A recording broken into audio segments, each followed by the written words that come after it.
السلام علیکم پیارے بچوں، میں آپ کو آج ایک کہانی سناؤں گی۔ ایک دفعہ کا ذکر ہے کہ 3 دوست اکٹھے سفر پر روانہ ہوئے۔ ان کو راستے میں ایک تھیلی ملی، اس میں اشرفیاں تھیں۔ تینوں نے یہ فیصلہ کیا کہ آپس میں برابر تقسیم کر لیا جائے۔ تھوڑی دیر بعد انہیں بھوک محسوس ہوئی۔ انہوں نے ایک دوست کو شہر سے کھانا لانے کے لیے بھیجا۔ اس کے جانے کے بعد ان دونوں کی نیت بدل گئی اور انہوں نے سوچا جیسے ہی وہ کھانا لے کر آئے گا، ہم دونوں مل کر اس پر حملہ کر دیں گے اور اسے مار دیں گے اور اشرفیاں آپس میں برابر تقسیم کر لیں گے۔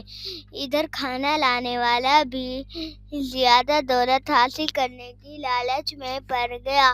وہ کھانے میں زہر ملا لایا۔ جیسے ہی وہ دوستوں کے پاس پہنچا، دونوں نے مل کر اسے جان سے مار ڈالا۔ اس کے بعد وہ کھانا کھانے میں مصروف ہو گئے۔ زہریلا کھانا کھانے کی وجہ سے وہ وہاں ہی ڈھیر گئے۔ تھیلی وہیں پر رہ گئی تھی۔